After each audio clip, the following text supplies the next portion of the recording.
رب اشرح لي صدری ویسر لي امری واحلل عقدۃ من لسانی یفقهوا قولی۔ ناظرین السلام علیکم ورحمۃ اللہ وبرکاتہ۔ سیرت النبی صلی اللہ علیہ وسلم انگلیوں پر اہم واقعات کو یاد رکھیے آسان طریقے سے۔ سبق نمبر 2، سیرت کیوں اور کیسے۔ سیرت کیوں پڑھیں؟ نمبر 1، آخرت کی کامیابی کے لیے، اس لیے کہ اللہ کی اطاعت کرنا ہو تو رسول کی اتباع کرنی ہوگی۔ اتباع کا مطلب کیا؟ محبت کے ساتھ اطاعت کرنا۔ آپ صلی اللہ علیہ وسلم نے پوری زندگی کو اللہ کی عبادت میں گزارا، زندگی کے ہر پہلو مثلا نماز، روزہ، سونا، جاگنا، لین دین وغیرہ میں بہترین عبادت کی۔ نمبر 2، دنیا میں کامیابی کے لیے۔ دنیا میں سب سے کامیاب ترین انسان کون تھے؟ اللہ کے رسول صلی اللہ علیہ وسلم۔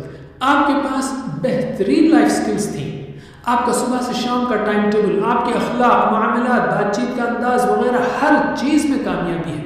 تو انتہائی بے وقوفی ہوگی کہ ہم فقیروں کے پاس کامیابی کے راز ڈھونڈیں اور جو اس میدان کا بادشاہ ہو اسی کو نہ پڑھیں۔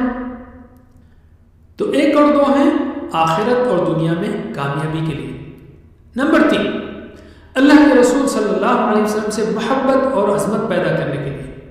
آپ نے ہماری بھلائی کی خاطر جو قربانیاں دی ہیں اور جو دعائیں کی ہیں، اس کا جب علم ہوگا تو ہم دل کی گہرائی سے آپ سے محبت کرنے لگیں گے، اور جب آپ کے عظیم کارناموں کے بارے میں جانیں گے تو دل میں عظمت پیدا ہوگی۔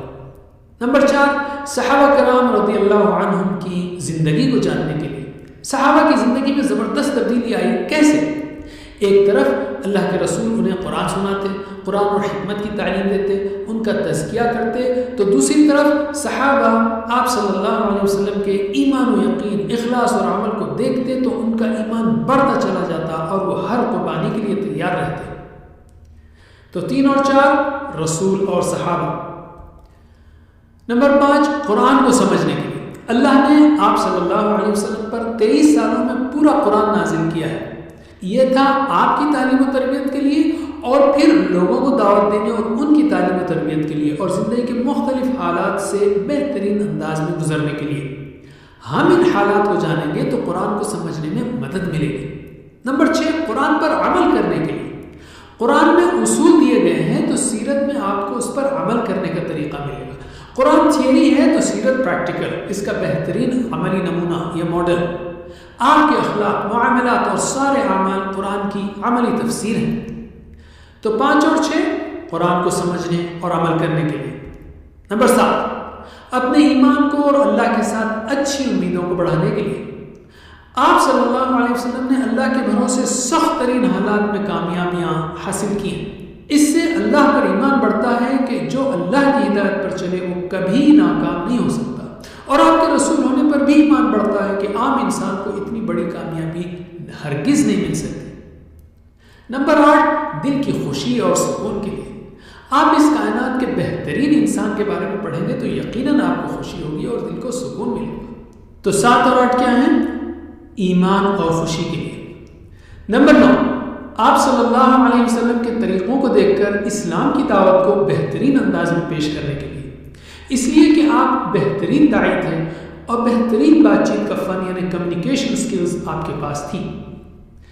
نمبر 10، آپ کے خلاف ہونے والے پروپیگنڈوں کا جواب دینے کے لیے، اس لیے کہ جب علم ہوگا تبھی تو ہم جواب دے سکیں گے۔ تو 9 اور 10 کیا ہے؟ دعوت اور دفاع۔ نمبر 11، دشمنوں کے فتنوں سے بچنے کے لیے۔ ساری زندگی آپ پر دشمنوں کے حملے ہوتے رہے، اللہ نے آپ کو زبردست معاملہ فہمی اور حالات کا تجزیہ یعنی سچویشن کی انالیسس کی صلاحیت دی تھی۔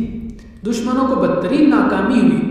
آپ صلی اللہ علیہ وسلم کی زندگی سے ہمیں رہنمائی ملتی ہے کہ مخالفت کے ماحول میں کیا کرنا چاہیے۔ نمبر 12، مسلمانوں کو زوال سے نکالنے اور ان کی دنیا و آخرت کی